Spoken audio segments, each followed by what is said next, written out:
Olá, pessoal. Boa noite a todos e a todas. Sejam bem-vindos aqui à minha humilde página para a gente bater esse papo de sonhador. Pessoal, hoje o nosso tema é política para quê? Política para quem? O que é essa tão falada política que a gente vê em todos os cantos e ainda mais esse ano que é ano eleitoral, né? Para isso, hoje eu vou convidar dois grandes amigos meus. O primeiro é o Dalmo, ele tem 38 anos, é sociólogo e analista de políticas públicas. Ele auxiliou na implementação da Secretaria de Turismo do governo de São Paulo, onde atuou como coordenador de economia criativa e subsecretário de articulação com os municípios. Já foi secretário adjunto de saúde de Guarulhos.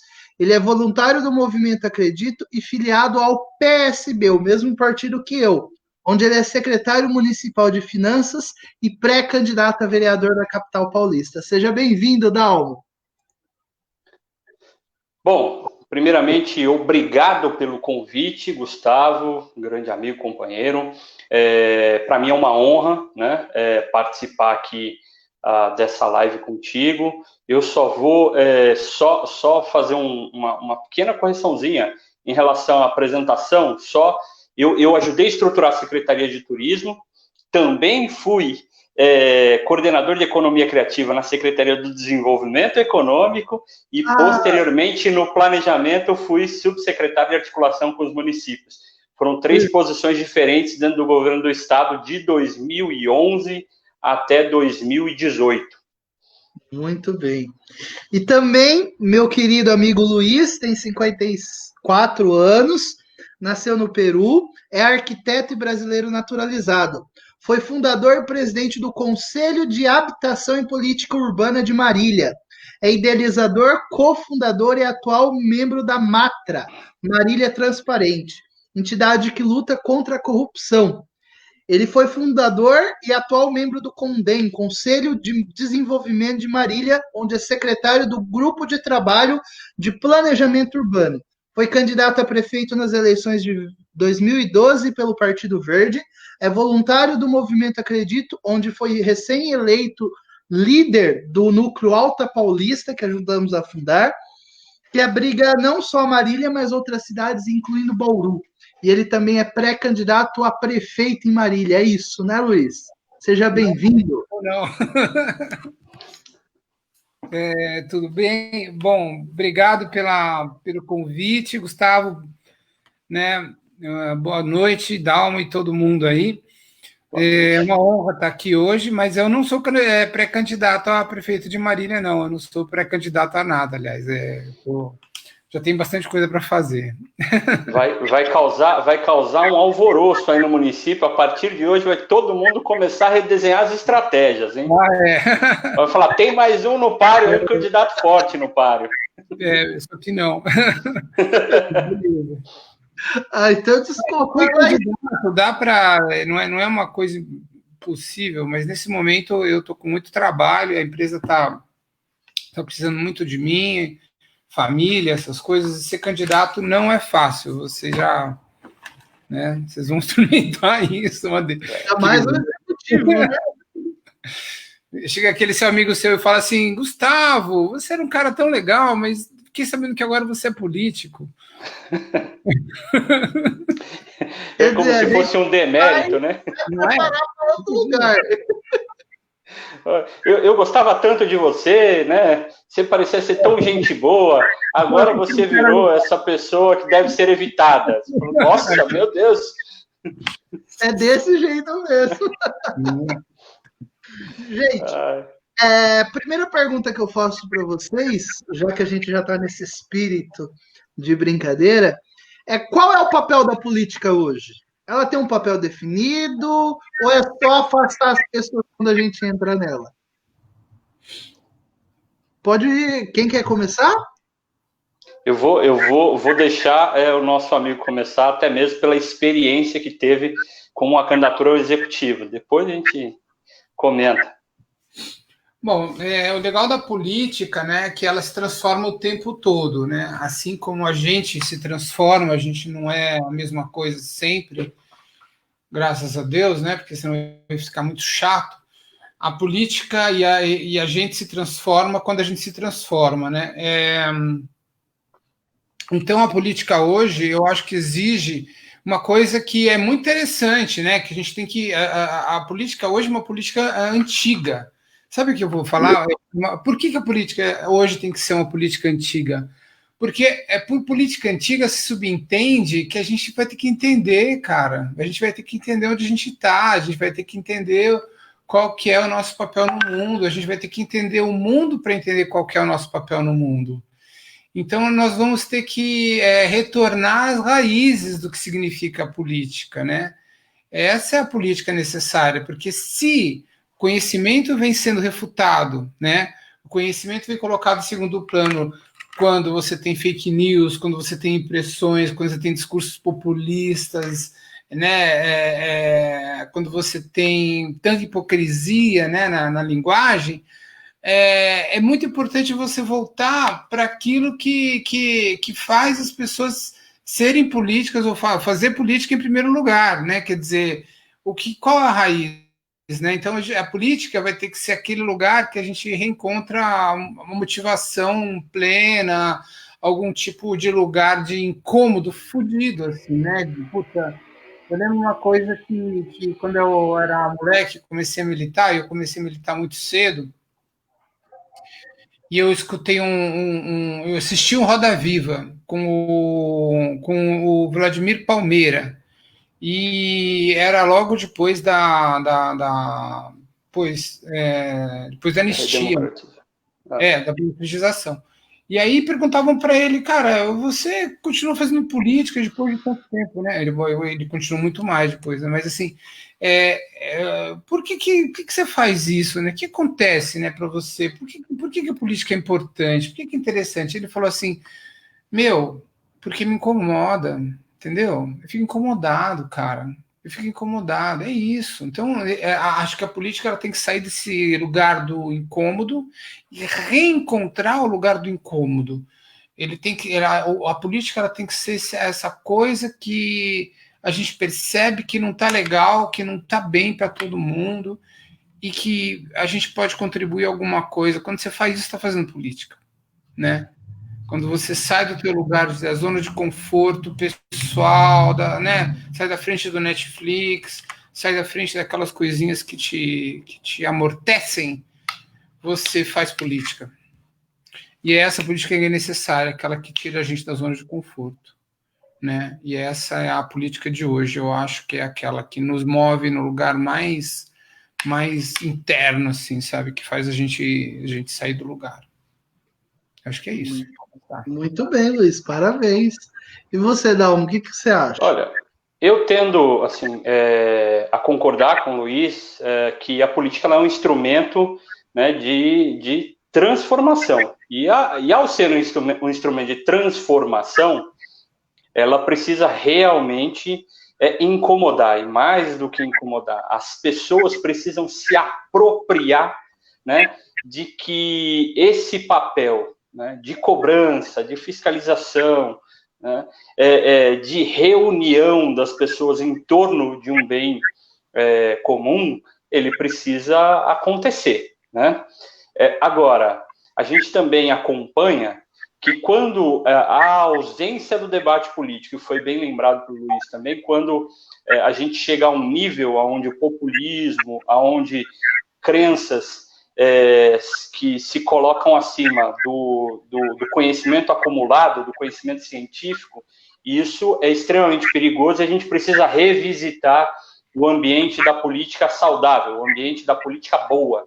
Não é uma questão de nova, velha política, mas é um ambiente da política por natureza, que é quando as pessoas se reúnem por um bem, né? E aí entenda-se um bem quando você transforma a vida das pessoas coletivamente para uma qualidade de vida superior àquilo que elas estão vivendo. Ou seja, você viver numa sociedade menos desigual, né? Ou seja, a gente ter condições de promover que uma pessoa viva bem com pouco até, vamos dizer, né? eu tive a experiência de morar no exterior, e aí eu sempre levo para alguns debates essa discussão, né, de que às vezes as pessoas lá têm a decisão de não vou fazer o curso superior. Ele trabalha numa loja, num mercado, numa fábrica, por uma decisão própria, e consegue viver bem, consegue passear bem, consegue comer bem, consegue ter uma qualidade de vida muito boa, né? E isso é resultado de escolhas políticas acertadas. Quando você tem escolhas políticas equivocadas, você tem o contrário de uma situação como essa, onde a maioria das pessoas vivem de uma maneira mais equilibrada, né? Que é onde acontece a boa política. Você tem a situação de miséria, de exclusão, de concentração de renda, de interesse de grupos econômicos acima do interesse nacional, do interesse da política, né? Porque os interesses que são atingidos por meio da política, por grupos econômicos que visam excluir uma grande maioria de pessoas, esses são os interesses da política perversa, ruim, né?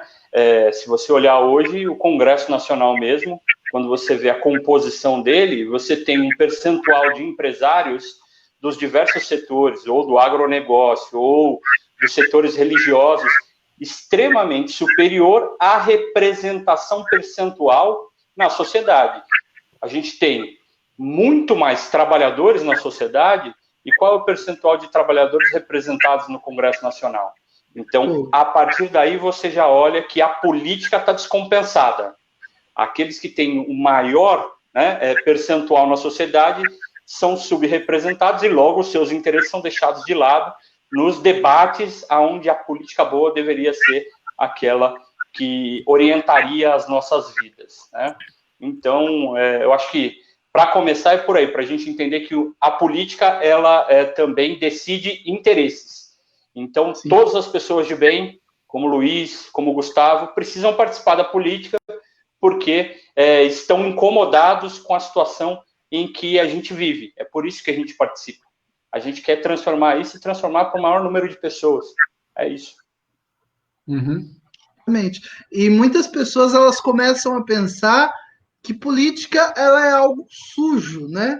Ela é algo que a gente não deve se misturar, e elas não percebem que a gente acaba fazendo política no nosso dia a dia. Eu costumo brincar muito com essas explicações assim com as pessoas. Se você vai na feira, começa a escolher uma fruta ali e fala, ela não tá tão bonita, será que dá para me dar um descontinho? Isso já é política. Política é diálogo, política é conversa, política é construção de consensos. Eu dou a minha opinião, você dá a sua opinião, a gente chega ao meio termo, a gente chega num denominador comum, e esse denominador comum vira um serviço da sociedade. Essa é a visão que eu tenho sobre política. E as pessoas têm que participar mais para poder elas se sentirem representadas. E quando eu digo participar, não necessariamente saindo candidato, mas participando de movimentos, participando de discussões, acompanhando o que é feito dentro da Câmara Municipal, dentro do Palácio seja lá de qual cidade vocês estejam assistindo, aqui no caso de Bauru, é o Palácio das Cerejeiras, e também nas esferas estaduais e federais, né? Agora, uma perguntinha básica, que eu acho que essa vocês sempre escutam. Políticos são todos iguais? Capciosa.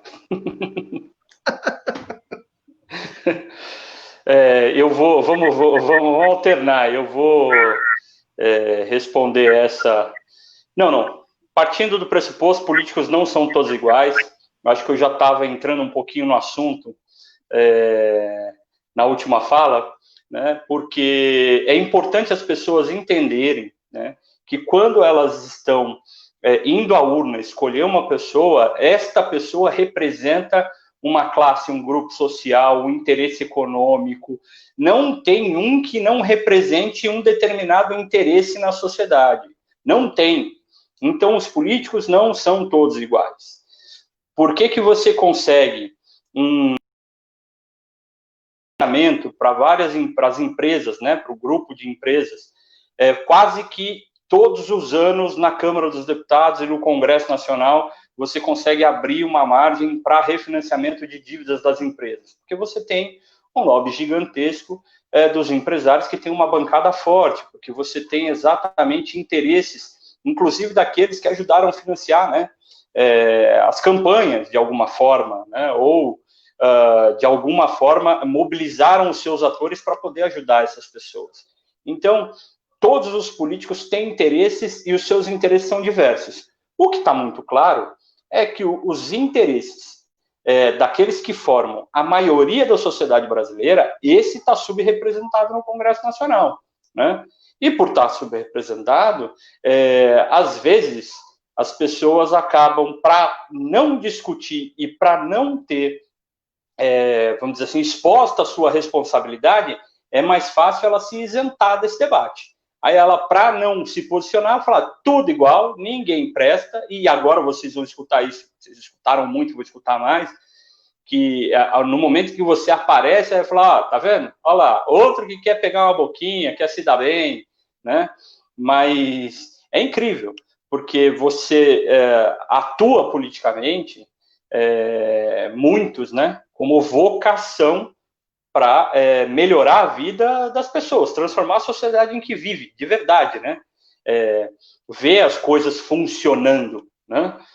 Eu sempre, quando estive nos cargos que ocupei, foram marcados por muito trabalho, né? Desgastante, em certos momentos era exaustivo, principalmente quando nós tivemos recentemente no governo do estado com o ex-governador Márcio França.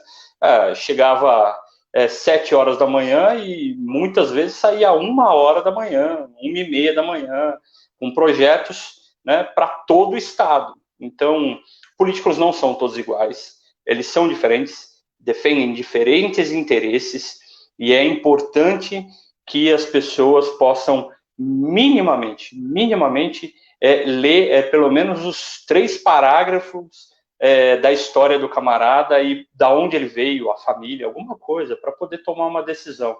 E ver as propostas, para que se possa orientar de maneira mais equilibrada, né? Acho que é isso. Muito bem. Luiz, e você acha que são todos iguais? Não, claro que não. Eu acho que a ideia, né, de que os políticos são todos iguais é uma ideia bem oportunista, na verdade, né? É uma ideia que serve, inclusive, para as pessoas não se envolverem na política, né? Serve para as pessoas se acovardarem e se acomodarem, né? Porque os políticos não são todos iguais. Você mesmo mencionou o caso do pastel lá na feira. Então, se a gente pensar que os políticos são pessoas, né, e as pessoas elas não são todas iguais, então os políticos também não são iguais. É óbvio que a gente tem, né, na classe política um reflexo do que é a sociedade brasileira, né? Inclusive da enorme desigualdade social que tem no Brasil, né? Isso é fato. Então, outro dia apareceu uma discussão no WhatsApp entre grupos, né, bem de direita e as pessoas falavam, tinha gente que falava assim, eu sou contra qualquer tipo de igualdade social, eu sou a favor de igualdade no âmbito do jurídico, do judiciário, eu sou a favor de igualdade na questão da educação, mas a igualdade social não. Quer dizer, não existe isso, né? Quer dizer, você tem que ou você luta por igualdade na sociedade como um todo, né? Eu estou mudando um pouco de assunto, estou falando de igualdade social, mas ou não dá. Agora você cuidar de que uns sejam mais iguais do que outros também não funciona, né? Assim, os políticos não são iguais, a gente tem histórico, né? História de políticos muito interessantes, com histórias vibrantes, né? No Brasil. Temos desde Joaquim Nabuco, Rui Barbosa, mais, né, José Bonifácio, histórias de caras muito interessantes, vibrantes. José Bonifácio foi foi um contemporâneo né, da Revolução Francesa, né? O Joaquim Nabuco foi um cara que anteveu o Brasil do futuro, né? Você lê o material dele, putz, é incrível. Só gente que é apaixonada pelo Brasil de verdade é que tem condição de escrever um futuro brilhante para esse país. E a gente tem gente muito interessante na nossa história que a gente não tem noção, né? Mas e hoje você tem políticos de diversas até matizes ideológicos que são sim políticos interessantes. Então tem muita coisa para a gente aprender se aproximando, né, da política, né? A grande parte das pessoas que fala sobre política hoje nas redes sociais nunca sentou numa reunião de partido, não tem a menor ideia do que é isso. E assim acaba estigmatizando a política, achando que os políticos são todos iguais. Então, o convite que eu faço para as pessoas, olha, é chato, é horrível, mas se envolva, porque só se envolvendo mesmo. E não importa qual a sua ideologia, sabe? Senta numa reunião, se disponha a conversar sobre política, né? Isso vai fazer a sua percepção mudar enormemente. Muito bem, Luiz. E eu acho interessante que, como já foi mencionado por vocês, essa questão de que são todos iguais é uma forma de ter uma desculpa para a gente se afastar, para a gente não se envolver. E aqui temos o Lucas, meu grande amigo lá de Campinas, ele comentou assim: devemos nos lembrar que quem faz política é o cidadão e não o eleito. O eleito apenas os representa. Então, realmente, políticos não são todos iguais. Assim como a gente tem em todas as profissões, profissionais bons e profissionais ruins, e na sociedade temos pessoas boas, pessoas ruins, na política também. Temos políticos bons e políticos ruins. E é preciso que a gente separe o joio do trigo. E essa é a próxima pergunta. Como separar o joio do trigo? Acho que agora sou eu, né? Eu acho que é lendo, é se informando. Eu acho impressionante. Agora virou, eu não leio o Estado de São Paulo porque é comunista, eu não leio a Folha porque né, de esquerda, melancia. Meu, lê jornal, cara, entendeu? Vai se informar. Eu ultimamente, agora eu voltei a ler a Folha de São Paulo impressa.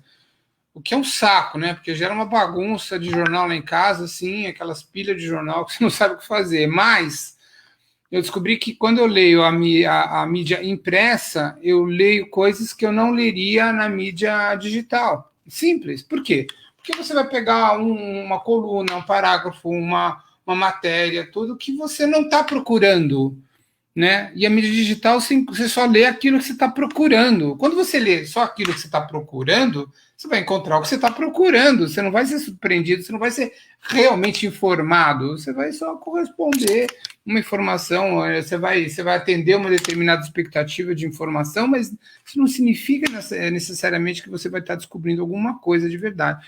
Então, eu acho que eu sou partidário dessa coisa bem careta, que é ler jornal, sabe, de alguma forma, né? E ler jornal, até a Veja, que eu não gostava, voltei a ler, ler coisas assim relevantes, se informar sobre história e tudo mais, porque você passa a ter referências, porque você sabe, você começa a identificar aquele político, aquela ação que tá copiando, que está reproduzindo alguma coisa do passado e que você já sabe que aquilo lá não dá certo. Quanto mais você se informa sobre o passado, também, mais você está preparado para o presente. Eu acho que o Gustavo caiu e está voltando.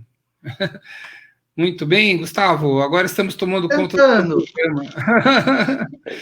Ele está tentando voltar, né? E outra coisa, você tem que lembrar em quem você votou, anotar as propostas. No caso, só para fazer uma última resenha, no caso, o prefeito, quando ele é o candidato a prefeito, quando ele lança candidatura, ele lança também um bloco de propostas. E aí, ninguém lê o que é que ele registrou no cartório e muito menos acompanha o que ele faz durante o mandato dele, entendeu? Se ele está cumprindo ou não com aquilo que ele se predispôs ou anunciou que ia fazer. Então, eu sou muito favorável a que nos municípios a gente implante uma lei de metas, né? O que é a lei de metas? É uma lei que faz com que o prefeito ele tenha que dar conta, que ele prestar conta sobre todas as ações que ele se predispôs a fazer quando ele era candidato. Eu disse que eu prometo 100 creches, beleza? Ano a ano, quantas creches você fez?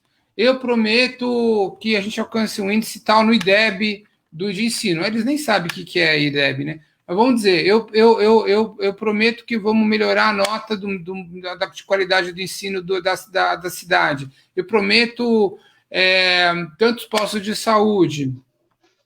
Então, é importante que a gente tenha uma lei em cada município, em cada lugar, como tem em São Paulo, como tem em Jundiaí, por exemplo, em que o prefeito ele tem que prestar conta de cada uma das suas promessas, ano a ano, quanto por cento e quais são os indicadores, e aí você vê os indicadores, né? Quanto dos indicadores ele está cumprindo ano a ano em função daquilo que ele prometeu. Assim a gente vai filtrando realmente quem é que walk the talk, né? Quem cumpre aí com o que fala. É isso aí. É fato. Ok, pessoal? Aí, nosso coordenador aí, né, o timoneiro, tá de volta. Obrigado. Teve uns problemas técnicos aqui, mas tudo dá certo. Agora é tua vez, né? Isso. Bom, eu concordo com o que o Luiz falou, porque é extremamente importante que as pessoas busquem informação, né, e você fazer esse movimento, né, de começar a rotular, principalmente a mídia em geral, ficar rotulando para que não acompanhe e buscar canais alternativos apenas, isso é muito ruim. Isso é muito ruim porque, assim, eu tive a experiência no governo, eu vou falar um jornal de grande circulação, cara, é impressionante como eles tinham acessos a dados, situações, e eles faziam críticas ao governo. Mas eu vou defender em todas as situações a possibilidade e o direito desse veículo de fazer crítica, porque ali ele tem um editor, ele tem toda uma responsabilidade sobre aquilo que ele está veiculando enquanto informação, que você pode cobrar responsabilidade quando a informação ela é equivocada, sem dúvida nenhuma. O que a gente não pode, e aí eu tive acesso até hoje, não vou citar o município por uma questão de, assim, né, de coerência, né? Vamos lá, vamos colocar isso, né? Mas principal veículo pelo qual as pessoas se informam, a televisão, em geral ainda é a televisão, né? Depois sites, jornais e revistas, né? Vamos dizer assim. Então, assim, você vê que você tem os dois principais, mas tem uma representação grande, por exemplo, o Facebook, o Instagram, né? E inclusive o WhatsApp. O WhatsApp é bem forte nesse processo de que as pessoas buscam a sua informação, né? E aí, o cuidado que precisa ter sobre isso é que, por exemplo, agora a gente está tendo alguns instrumentos no Facebook, no Instagram, no Twitter, né? No WhatsApp é mais difícil, por mais que você tenha ferramentas ali que você coloca para dificultar o envio de mensagens em massa, você tem uma certa dificuldade. E por que eu coloco o WhatsApp num ponto que a gente tem que prestar atenção, né? Porque se receber uma informação por ali, checar essa informação. E aí, onde é que você checa? Você checa nos veículos tradicionais. Se você rotulou ele à esquerda, à direita, ao centro, não importa, você tem vários outros mecanismos de busca que vão dar a veracidade da informação que você recebe. O que não pode é a gente tentar, ao separar o joio do trigo, né, embasar numa informação equivocada, numa fake news, numa informação que não traz a verdade dos fatos, né? e você começa a assassinar reputações e atropelar, inclusive, né, a legalidade, o direito, a lei. Isso não pode acontecer. Então, para separar o joio do trigo, como o Luiz colocou, é importante que a gente tenha mecanismos para isso. Por exemplo, como ele mesmo colocou, a questão de metas é uma boa proposta. Né? Se o camarada colocou aquilo no seu programa de governo, não é possível que ele não realize nem 50% daquilo que está posto ali.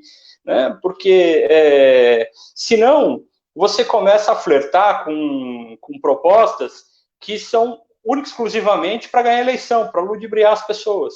Né? E aí esse tipo de coisa precisa ser responsabilizado.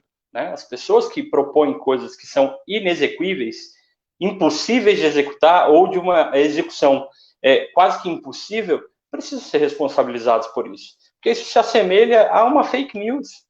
Né? Não tem execução possível. Então, a proposta é muito positiva. Além disso, lógico que você acompanhar ali a história do camarada, você vê quais os partidos que ele pertenceu e que ele pertence, a coerência na sua história, né?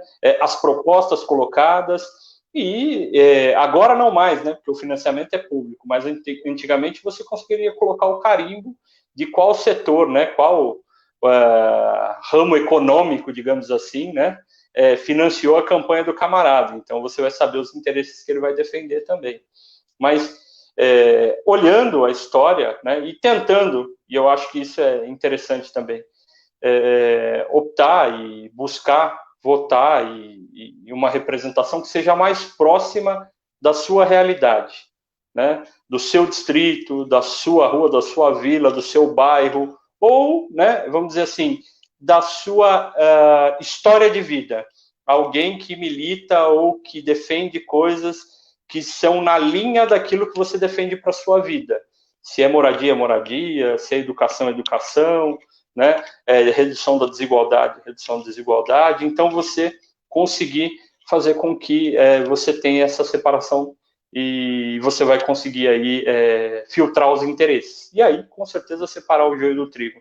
Tem que tomar cuidado com o candidato gafanhoto, que é aquele camarada que se elege num reduto, ele abandona aquele reduto, ele faz a política um exercício de assim, vantagens financeiras, e aí ele começa a mudar de reduto eleitoral, despejando dinheiro em diferentes redutos.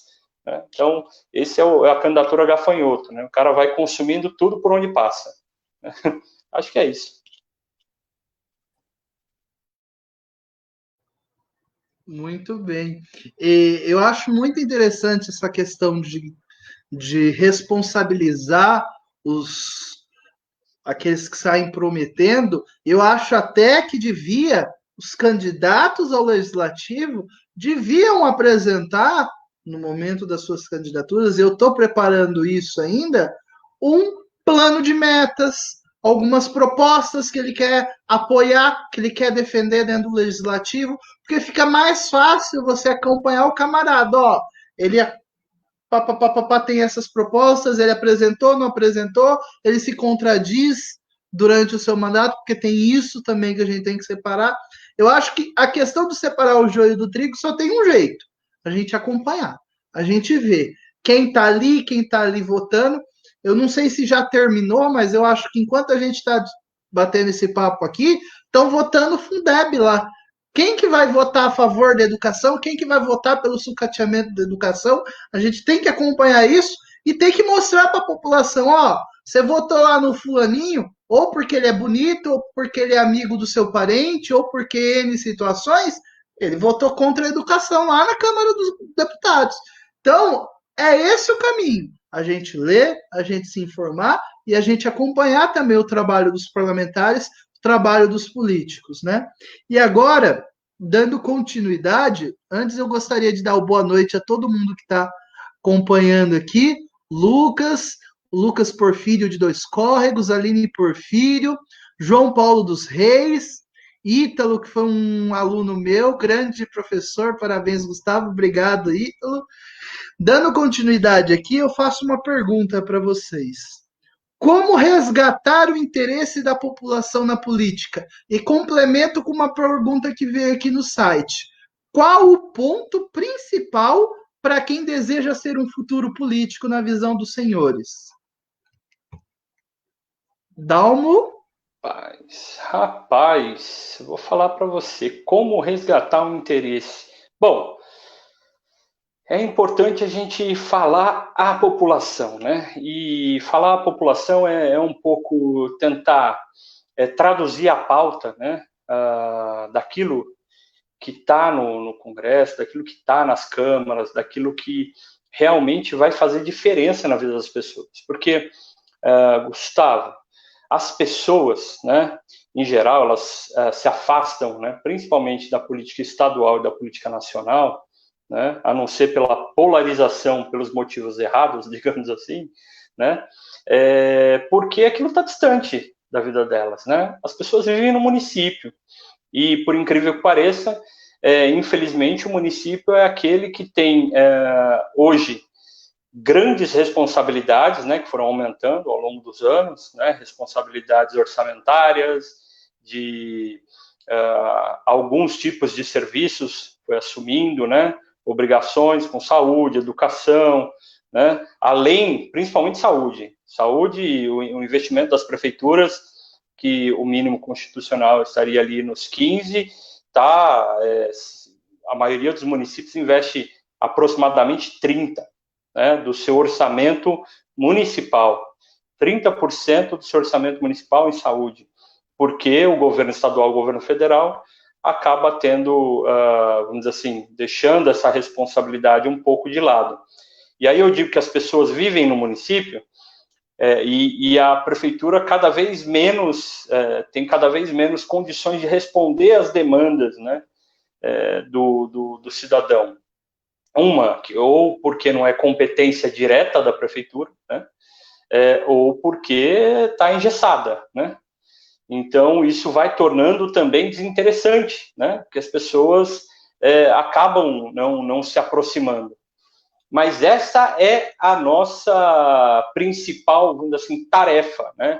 Enquanto Movimento Acredito, enquanto partidos políticos, a gente precisa tentar trazer cada vez mais a população para esse debate, mostrando que é só o processo de participação, como bem colocou o Luiz lá atrás, só esse processo de participação que vai ajudar a transformar a condição em que elas vivem, né? Não tem outro. Por exemplo, quando a gente olha para o Brasil, né, olha a situação que nós estamos vivendo atualmente. Nós temos um país, né, que está se avizinhando uma crise econômica mais profunda, porque já vinha, né, e por conta dessa crise econômica, o Estado deixa de arrecadar. Aí, na outra ponta, você tem, lógico, por conta da crise, um aumento do desemprego, né? Com o aumento do desemprego, as pessoas que antes tinham salário, tinham um plano de saúde, elas usavam o sistema complementar de saúde, né? Que é a saúde privada, né? Dos planos de saúde. E agora, elas desempregadas, elas passam a usar o sistema público. Assim também acontece com a educação, que você bem colocou, está tendo a votação do Fundeb, né? Que paga salário de professor, né? Que paga diversas coisas, né, relacionadas à educação, que são extremamente essenciais para continuar funcionando. Aí esse mesmo Estado, né, que as pessoas empobrecendo, né, passam a depender mais dele, arrecada menos. A conta não fecha. O Estado arrecada menos, mas mais pessoas dependem dele e ele passa a demandar mais os serviços públicos e a gastar mais. E por que isso acontece? Porque a gente tem uma forma equivocada de arrecadação dos impostos. No Brasil, a carga tributária está quase toda concentrada no consumo. Se você não tem atividade econômica, não tem consumo. Se não tem consumo, não tem arrecadação, né? Numa crise econômica, as pessoas dependem mais do Estado. Isso é uma composição extremamente perigosa, né? Então, diante desse cenário, você vê a coisa ficando cada vez mais perigosa, né? E aí as pessoas precisam entender que a gente precisa mudar a forma, por exemplo, de tributação, como todos os países que são países sérios, né, economias dinâmicas, parecidas com a do Brasil, a arrecadação de tributos ela é progressiva. E aí dizer progressiva é exatamente as pessoas que realmente ganham mais pagam mais impostos, né? No Brasil hoje, um trabalhador proporcionalmente, e a classe média, então, nem se fala, essa é a que paga mais impostos mesmo, né? Mas proporcionalmente um trabalhador paga mais imposto do que um milionário. Porque, assim, a representação percentual na renda de cada um deles, o impacto é muito maior na vida do trabalhador. Isso é um equívoco absurdo. Você está condenando o Estado a uma situação de deixar a população eternamente, né, sem condições, né, de ter uma condição melhor de vida, porque o Estado não tem capacidade de investimento e tudo isso. Então, assim, a equação hoje que a gente vive, Gustavo, ela é muito, muito delicada, né? E aí a gente precisa corrigir esses rumos todos, como você bem colocou, e falou no bloco anterior, né? Que o interesse da população ele precisa voltar, a gente precisa resgatar isso, porque são as nossas vidas que estão sendo decididas no plano nacional e principalmente no plano federal, nacional, e no estadual, que são aqueles que têm maior capacidade de investimento, né? Mas isso pode ser transformado, e isso pode ser transformado através da participação. A participação só acontecerá se nós formos efetivos na hora de comunicar essas pessoas, né? Então, essa é a grande tarefa da nossa vida e da nossa militância política, né? Trazer o interesse das pessoas. Acho que é isso. Muito bom. Eu vou continuar, na verdade, a fazer essa reflexão que o Dalmo fez, pegando esse último gancho dele, que é fazer as pessoas se aproximar da política. Muito bem. Uma questão muito importante, né, é que as pessoas não confiando mais na política ou nos políticos, elas se afastam, né? Então, eu acho que a missão primordial de todo mundo, a primeira lição, é justamente você restaurar os vínculos de confiança perdidos na política, né? As ações dos políticos, elas têm que se voltar a restaurar essa conversa, esse diálogo com a população, do meu ponto de vista, abordando as questões simples do dia a dia, que os políticos não abordam. Por exemplo, no nosso caso, né, Gustavo, a questão dos pedágios. A fratura do sistema ferroviário levou a um tipo de ocaso, né, da mobilidade impressionante. A minha tia Ângela, né, que eu gosto de falar da minha tia Ângela, né, ela que mora ali no alto da cidade, lá em Bauru, tem 90 anos. Quando ela tinha 10 anos, ela morava ali em Guaianás, perto ali de Pederneiras, distrito de Pederneiras. Ela tinha 10 anos, tá? Você imagina, acho que faz um tempo, né, 1940. Ela pegava o trem, tá certo? Ia fazer compra em Bauru e voltava. Acabou, ela tinha 10 anos.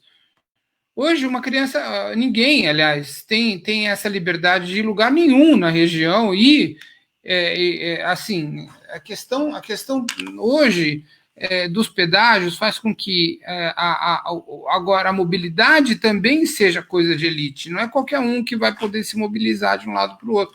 E no isso os políticos não estão nem aí, entendeu? Em geral, não tem nenhum político falando disso com seriedade, fazendo uma auditoria nesse sistema trágico, nesse sistema brutal de pedágios, acompanhando e verificando se isso é realmente de interesse da população, quem é que está sendo atingido, o custo, né, dos nossos produtos, o custo na mesa, porque se eu pago mais caro o tomate aqui na saúde, tá certo, em São Paulo, onde eu estou agora, é porque também o pedágio que o caminhoneiro pagou para trazer esse tomate até aqui é gigantesco, entendeu? Então, não tem, sabe? Então, essas coisas que interferem no cotidiano da população, elas não estão sendo abordadas pelo político nas coisas mais simples. A estação de metrô aqui por exemplo, da Oscar Freire, custou 864 milhões de reais.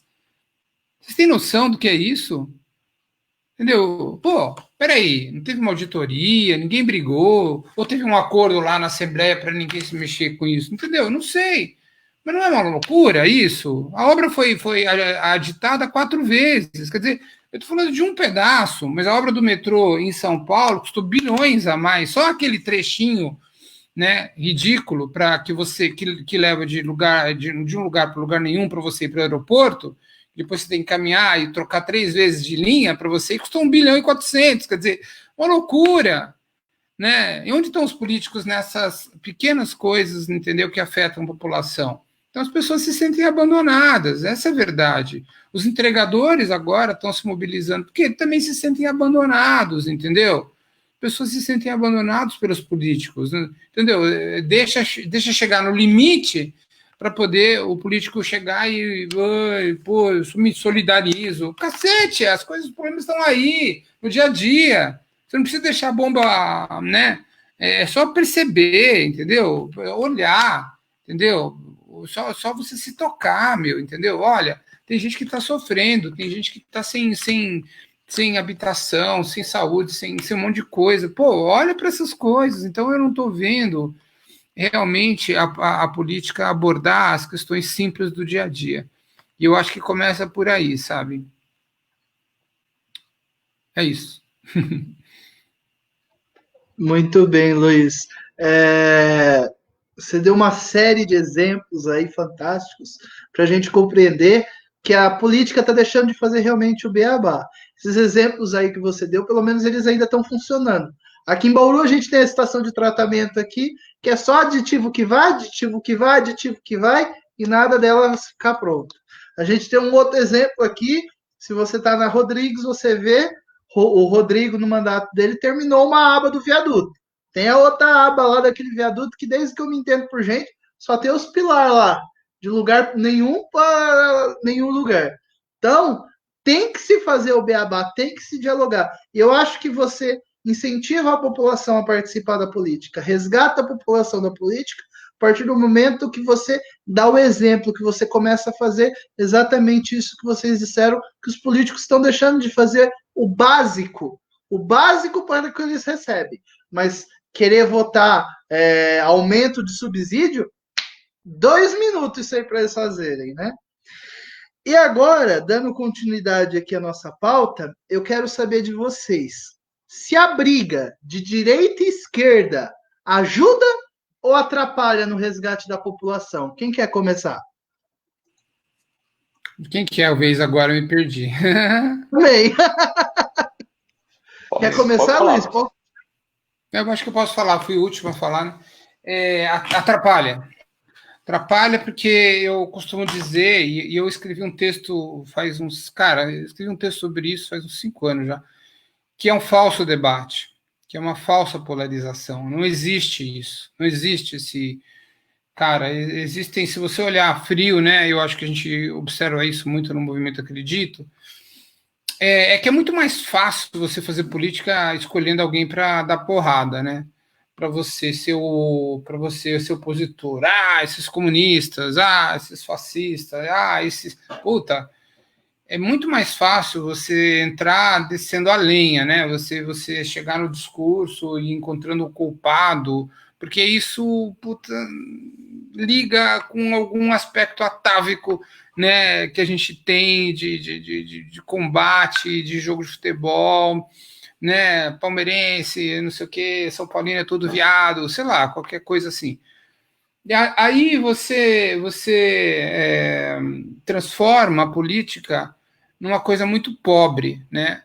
Quando você faz isso. Eu vejo isso diariamente. Se você não apoia o presidente, agora você é de esquerda. Peraí. Talvez eu não seja, não sei. Talvez, ou você é petista, entendeu? Meu, eu não apoio o presidente e não sou petista, entendeu? Eu não apoio mesmo, acho um mala. Mas isso não me transforma necessariamente num cara de esquerda, ou num cara de direita, ou num comunista, entendeu? Ou um petista. Não. a gente tem que manter a política no campo do debate vivo, sabe? No debate rico, no debate enriquecedor, no debate que nos alimenta, no debate que nos faz alertas, que nos faz humanos, sabe? Sair desses guetos, né? Porque esses guetos são perigosos, são guetos que a gente vai entrar e não vai ter saída, né? A pauta, né, agora, no entanto, a pauta do autoritarismo é a antipolítica, né? A pauta isso é uma coisa que tem que estar muito de olho, né? Porque uma coisa você é de direita ou de esquerda. Nesses campos a gente tem que respeitar e aprender. Agora, quando você vai para o lado do autoritarismo, né, desse movimento que está tendo antidemocrático, aí você sai da política, aí você vai para um outro campo, entendeu? E aí, nesse caso, a gente tem que denunciar, porque é aquela coisa, né? Eu posso discordar de você, mas eu vou defender o seu direito a discordar de mim, entendeu? Acho que era o Churchill que falava isso. Então, assim, nós precisamos de um tipo de debate que vá além da polarização. Nós precisamos de um debate um pouco mais bonito, mais rico, mais interessante e mais detalhado, entendeu? Um debate que nos aprenda. Eu gosto muito desse filósofo americano, John Dewey, e ele fala uma coisa importante. Ele fala assim, que a política é um campo pedagógico, né? E existe a pedagogia para a política. Então, se a política é um campo pedagógico, ele é o campo em que eu aprendo, sabe? Uma das coisas que me faz gostar de política é isso. É o campo, é o lado pedagógico da política. Quer dizer, eu aprendo no debate, eu aprendo na discussão, eu aprendo com a alteridade, né, do outro, né? Eu aprendo com a diferença, eu aprendo no debate, eu aprendo para tudo. Então, a política ela é importante, ela é necessária, né? E aí a gente, ó, o gatinho ali, coitado. E aí é isso. Né, eu acho que é um debate frágil, e eu acho que ele está se perdendo, e eu espero que as pessoas se toquem nisso. Por isso que é importante a gente falar de fake news, né? A gente eliminar, tentar tirar essa história de fake news da jogada, porque ela vem para distorcer, debilitar a política, para permitir justamente a demolição da nossa cidadania e da nossa responsabilidade pessoal frente ao nosso país, né, no final das contas, né? Se eu torço para a destruição da democracia, eu também torço para que eu não tenha mais responsabilidades perante ninguém, perante cívica, porque afinal, se eu tenho alguém que vai mandar em mim, por que eu preciso pensar, né? É isso aí. O Luiz, ele abordou muito bem, né? E colocou exatamente situações em que a gente é mais do que convergente, né? Há uma falsa polarização que deseduca a população, porque cria no outro, né, nos campos, né, um antagônico, né, ao outro, que não tem que haver o debate, não tem que haver a discussão, e tomam-se os argumentos ou as posições, que nem argumentos a gente pode chamar que são, né, muitos baseados em fake news, né, de A e de B, de esquerda e de direita, né, que só servem a deseducar o debate, a tornar essa polarização falsa e afastar, como a gente estava falando no bloco anterior, as pessoas daquilo que deveria ser natural das pessoas, né, que tá próximo daquilo que é a política, daquilo que vai dirigir os rumos da vida das pessoas no dia a dia, né?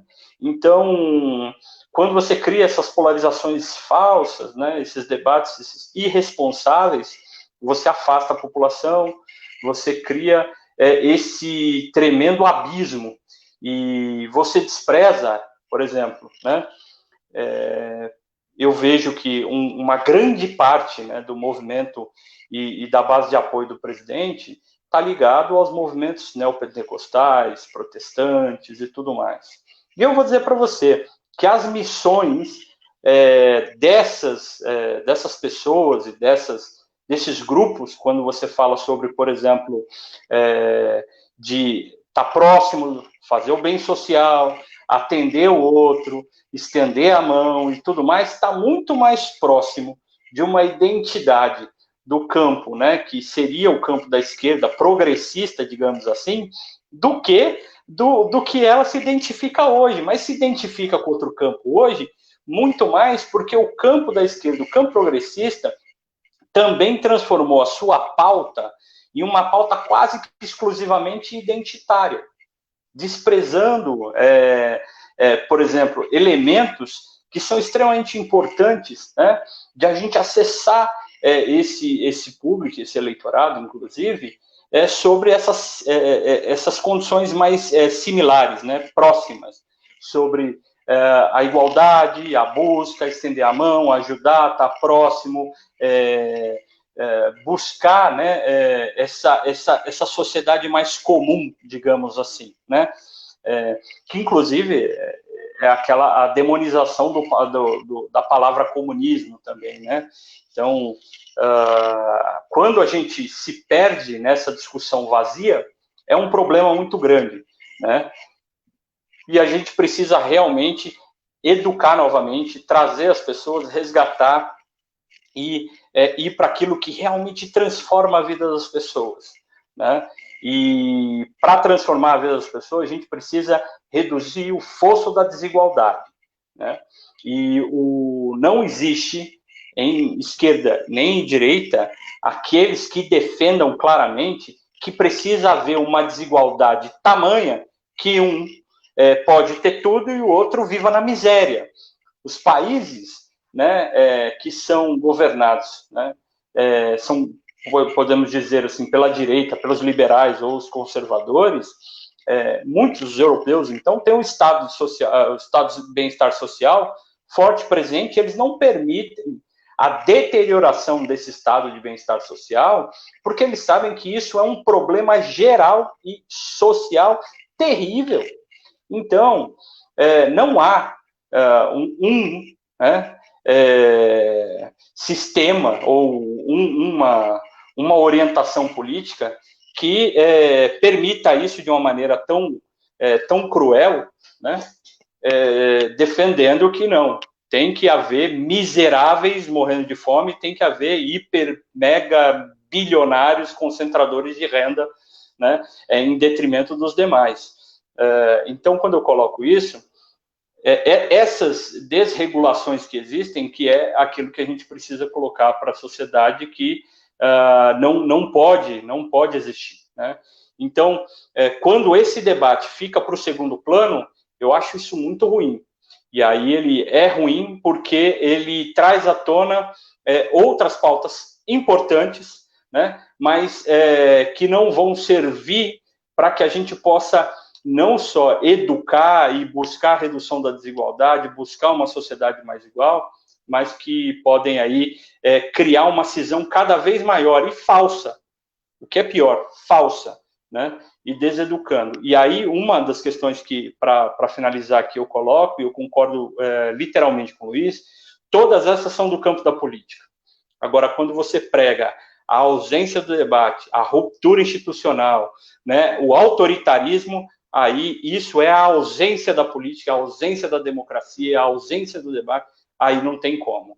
Aí isso precisa, sim, ser denunciado, não pode ser permitido, e em momento nenhum a gente pode flertar com esse tipo de coisa.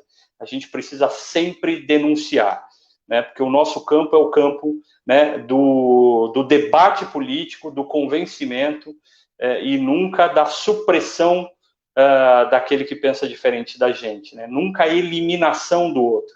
A gente precisa respeitar esse saber, né? E esse é um problema que a gente vive no Brasil.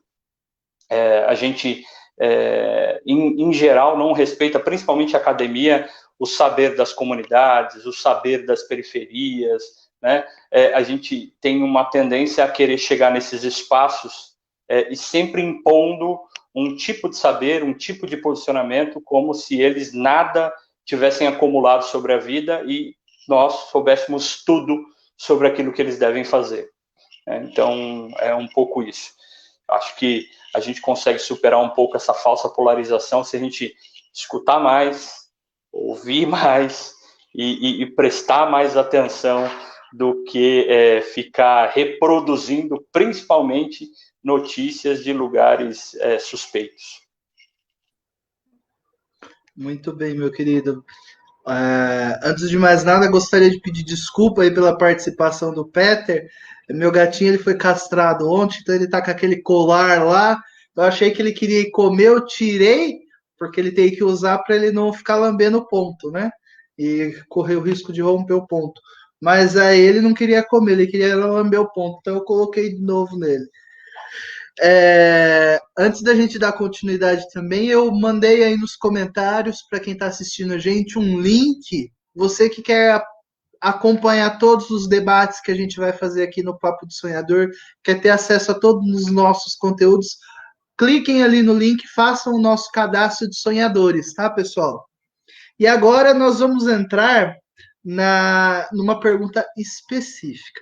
Eu acho que eu não preciso falar que essa briga de direita e esquerda elas mais atrapalham do que ajudam. Vocês brilhantemente expuseram aí os pontos.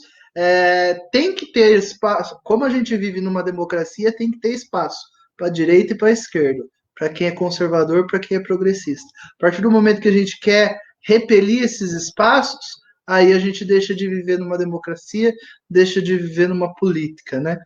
E agora, como eu disse, a gente vai para as perguntas específicas para vocês. É uma pergunta para cada um, voltada ao currículo de vocês, né? Então eu vou começar com o Dalmo.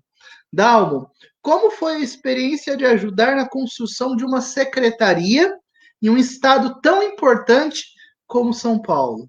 Fala um pouco para gente. Bom, eu fui convidado, né? Sempre fiz política, né? Pelo PSB, né? Partidariamente falando, né? Antes foi política estudantil, mas ao longo da minha carreira eu sou ligado ao grupo político do governador Márcio França, né? E lá atrás, quando o Márcio veio fazer parte do governo do Estado de São Paulo, aceitando o convite do governador Geraldo Alckmin, à época, em 2011, né? O Márcio era deputado federal e aceitou a missão de ser secretário de turismo aqui no governo do Estado. E aí você tem uma peculiaridade, logo nisso, começo de governo, se você vai criar uma nova secretaria, você precisa criar toda uma estrutura para isso. Por mais que por decreto você crie ou você remaneje ali estruturas prontas, vamos dizer assim, de cargos, né, para uma determinada secretaria, você não consegue criar uma das coisas que é muito importante, que é o orçamento. O orçamento, ele é anual. Você vota, então, assim, a gente chegou numa secretaria que não tinha orçamento. Então, pensa, para você fazer a instalação da própria secretaria no prédio, você depende de uma interlocução com outras secretarias para poder ligar a internet, colocar computador, e isso vai demandando articulações como um todo, né? E foi um desafio, porque essa secretaria ela não estava planejada para ser criada no governo, né? Quando o governador, né, à época deputado Márcio, escolheu, ela não existia. O que existia era uma diretoria, né, de turismo, né? E aí a gente teve esse desafio. E lá ajudamos, né, a criar diversos programas que ficaram extremamente conhecidos e foram muito importantes aí para difundir o turismo no estado de São Paulo. Um desses programas, né, o Roda São Paulo, ele é um programa de ônibus, né, de turismo que percorre o interior, percorre a Baixada na alta temporada, né, as praias, com um valor, né, pré-estabelecido de R$10 o cartão, você fazer quantas viagens você entendesse, quisesse. E aí você ia parando nos pontos turísticos de todas as praias, de todos os lugares onde já estava pré-determinado. Você poderia passar 2, 3 horas numa praia, entrava no ônibus, parava numa outra praia, ou no Guarujá, Bertioga, e outros lugares, São Vicente, Santos, né, que visavam fazer com que as pessoas circulassem mais e pudessem também fazer essa economia gerar um pouquinho mais também. O outro programa que foi criado também, Melhor Idade, que visava levar, né, por exemplo, as pessoas, né, idosas que moravam no interior para o litoral e do litoral para o interior em épocas de baixa temporada, porque isso ajudava com que aquela pousada, seja no interior ou no litoral, que estava vazia na baixa temporada, com uma interlocução com a secretaria, a gente providenciava ali as hospedagens. E aí, esses idosos, quando eles iam, muitos conheciam o mar pela primeira vez. E aí levavam ali o seu recurso, faziam girar, porque a pousada ia ter que fazer o almoço, fazer o café da manhã, levar a roupa de cama para lavar, ou seja, em baixa temporada você aquecia a economia aonde precisava aquecer. É uma forma que o governo tem de poder fazer com que a economia gire. E a mesma coisa para o interior. Outro programa que foi criado também, e que a gente trabalhou muito, né, para execução, foi o Sabor de São Paulo. Ele é bem especial, esse programa, porque 16 etapas, e aí cada uma dessas etapas a gente pegava os pratos das regiões, e eles precisavam ser autorais, nenhuma dos participantes poderiam ser de cadeias, de lojas, fast foods, restaurantes grandes, então eles eram autorais, precisavam dialogar, né, com o ingrediente e um tempero da região, né, e contar a história da região de onde veio o prato também. E aí você tinha essas etapas eliminatórias, e depois você teve a final em São Paulo, no primeiro ano no Parque da Água Branca, no segundo ano no Vila Lobos. E reuniu mais de 100 mil pessoas, Jornal Nacional. Então, depois disso saiu o guia turístico do festival, né? Sabor de São Paulo. Então, você começou a dar uma cara e criar circuitos turísticos que não existiam. E trouxe, né, restaurantes que eram extremamente pequenininhos, coisas que eram pequenininhas, para se tornarem negócios mais robustos, mais fortes. Chefes que eram desconhecidos passaram a ser conhecidos. E daí você tem várias outras ações.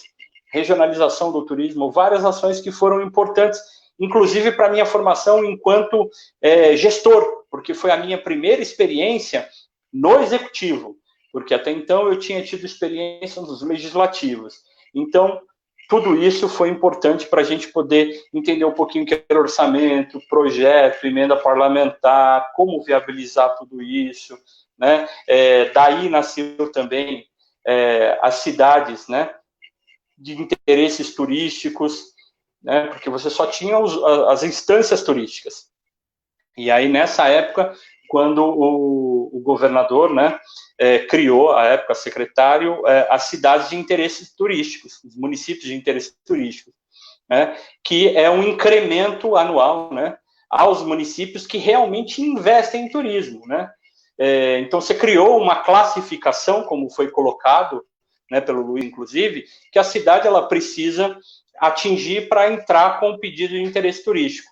Ela precisava ter um mapeamento do número de leitos, né, restaurantes, as atrações, né, o dinheiro que ia ser investido precisava ser obrigatoriamente, né, para um aparelho turístico no município. Então, isso começou a dar cara do que a Secretaria de Turismo do Estado se tornou. E a gente também ali fez uma relação e estabeleceu uma relação ali também para receber a Copa do Mundo também. Então foi uma experiência bem interessante, né? E me ajudou a decidir também, né? Tudo aquilo que eu queria fazer. Depois fui passar 2 anos no exterior e depois eu voltei para mais um pouquinho de gestão pública, que é o que eu gosto e de fazer e de atuar, né? A gestão pública para a população, né? Para o município, né? Para as cidades. É isso. Muito bom, meu querido, que belo currículo. Ainda bem que eu dei uma resumida no currículo de vocês, porque senão a gente ia ficar 1 hora só falando do currículo de vocês, porque vocês têm uma vasta experiência, viu? Gostaria de agradecer aqui também a participação do Arnaldinho Ribeiro, do Cidadania, e da Aya, nossa líder estadual do Movimento Acredito. Luiz, como foi a sua experiência de uma candidatura a prefeito? Teve algum projeto que você apresentou no seu plano de governo que depois foi implementado por outras gestões? Sim, na verdade, como Dalma, eu também morei alguns anos no exterior, né? Morei 5 anos fora, 6 anos fora. E eu tinha. E aí você vem, né? Quando você vem de fora, você vem com muita vontade de fazer coisas, de realizar, de transformar aquilo em realidade e tal. E, sim, a minha candidatura ela foi muito difícil, porque, primeiro que eu percebi, principalmente no interior, né, como as relações de troca elas são tão firmemente estabelecidas. Por quê? Isso é um fenômeno que a gente tem que estudar melhor, sabe? A gente estava discutindo na semana passada sobre o que é a velha política, né? Não acredito. A velha política ela se dá pelas relações de troca de expectativa imediata, né? É o que o Eduardo Janete da Fonseca ele descreve bem no livro dele, né? O Valor do Amanhã. Ou seja, o brasileiro ele muitas vezes ele não tem a perspectiva de futuro, ele quer aquilo que está no curto prazo, aquilo que ele pode pegar. Se ele não confia na política ou nos políticos, ele vai tentar pegar aquilo que ele consegue no curto prazo, porque ele não sabe quando que ele vai ver aquele político outra vez. Então, significa que eu chegava nos bairros e as pessoas queriam, cara, você vai me ajudar a fazer edícula aqui para minha sogra? Você vai ajudar a pagar o documento do meu carro? Você vai ajudar, né? Minha filha está precisando de aparelho. Essas coisinhas não, né? Que você vai somando é uma loucura. Impossíveis, né? Para quem quer fazer uma candidatura correta e inviáveis, né? Ela se torna uma moeda corrente, né? Se não no eleitor final, naquele que vai fazer intermediação, né? Naquele que se propõe a fazer intermediação entre os políticos e as comunidades. Então, a corrupção, ela começa aí, né? Muitas vezes, elas são aquela teia de relações que vai destruindo a esperança. Vai destruindo a esperança e vai destruindo a política. Por quê?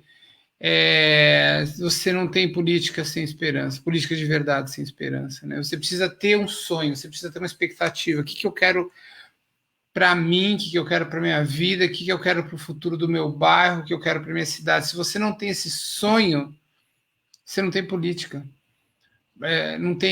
Se você não tem esse espaço de você projetar o futuro que você quer para você e para a tua comunidade, você não desenvolve ação política. Então, você precisa realçar. Então, eu me deparei com uma eleição cara por conta disso.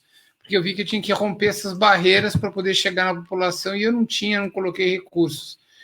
Então, foi muito interessante. Ao mesmo tempo, a minha campanha, como ela foi uma campanha extremamente propositiva e eu consegui, embora eu não tive muito votos, consegui atingir uma parcela interessante da população, eu consegui fazer com que o meu plano de governo integralmente fosse aceito pelo candidato que venceu a eleição seguinte. Então, o plano de governo que hoje está vigente na cidade de Marília, ele começou a ser construído na minha campanha, ele está em vigor, né, hoje, e ele foi complementado por movimentos participativos, né, que é uma coisa que eu faço bastante, né, eu tento estudar um pouco o que a gente chama de Art of Hosting, que são essas técnicas de participação, de construção coletiva. Então, a gente trouxe para esse debate, a gente criou esse plano de governo de forma bastante participativa e ele foi complementado e registrado na eleição de 2016. Então, boa parte das coisas que vêm sendo implementadas na cidade, elas vêm desse estudo, desses projetos. Por exemplo, a ciclovia que está sendo implementada na cidade. Então, a minha candidatura rendeu fruto, sim.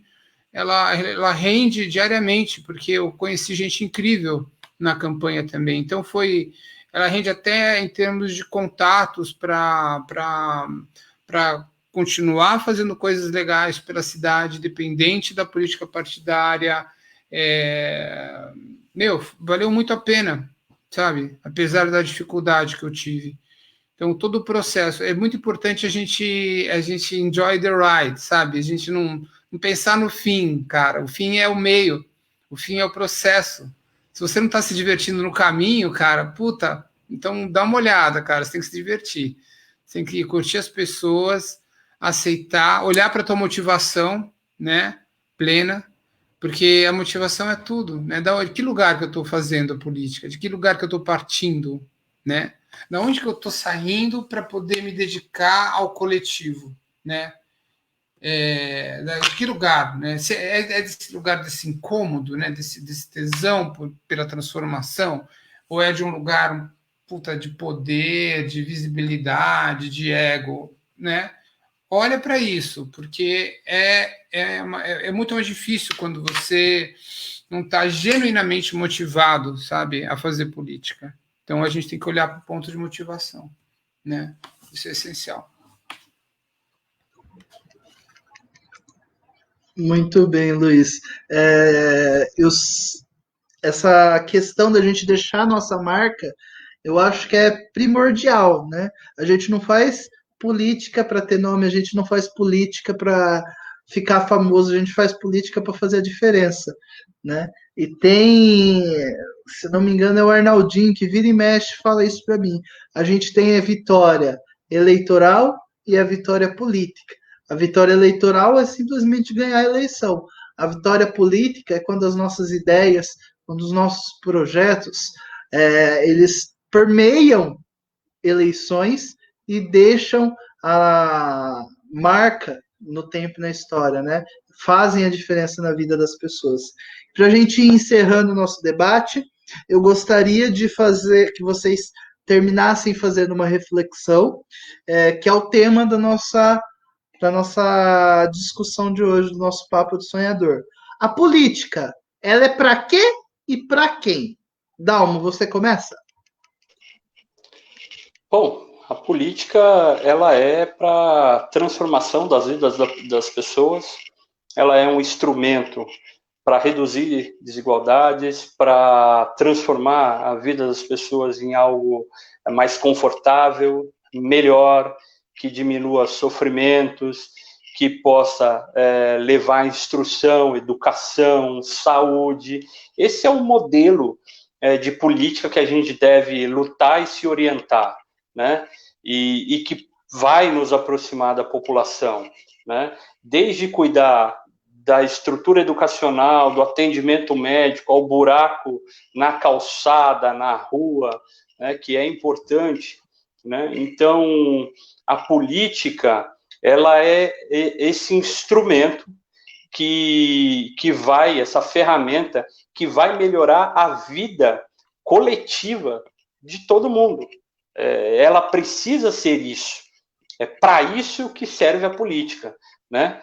Para que a gente possa atingir ali um nível, né, de igualdade de oportunidade, principalmente, em que as pessoas possam decidir, né, se elas querem seguir uma carreira acadêmica ou não, uma técnica, se elas querem seja o que elas quiserem definir das suas vidas, mas que essas oportunidades não condenem elas a viver na miséria, né?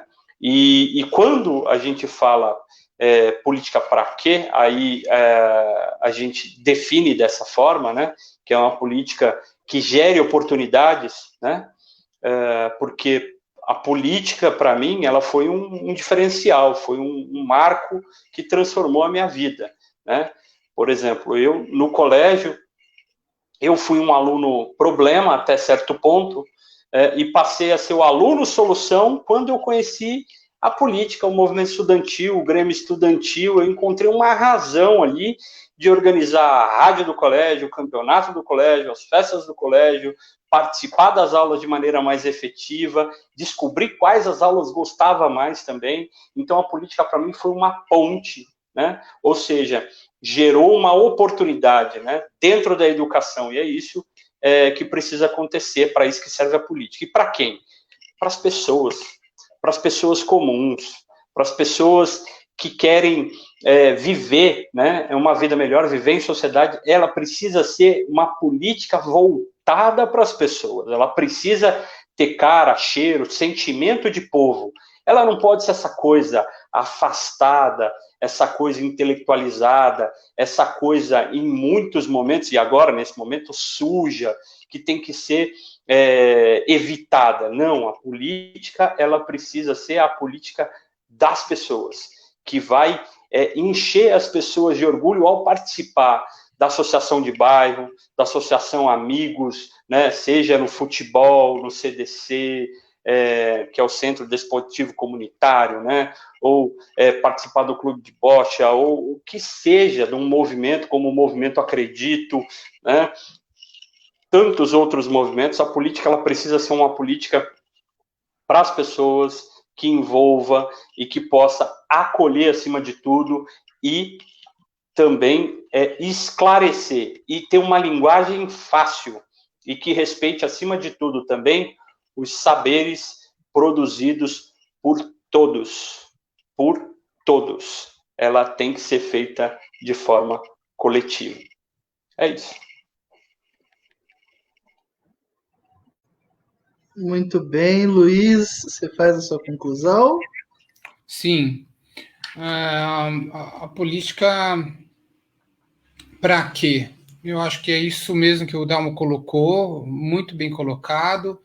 Eu acho que a gente tem que diminuir o sofrimento das pessoas, porque todo mundo sofre, né? A gente vai diminuir, a gente vai aplacar, a gente vai criar o nosso vínculos de apoio, a gente vai exercer liderança, no sentido de que liderança, né, é uma coisa que a gente é um lugar que a gente funciona como uma ponte, né? A gente vai se construir para apoiar pessoas para caminhar e não querer só mandar nos outros, né? Querer mandar nos outros.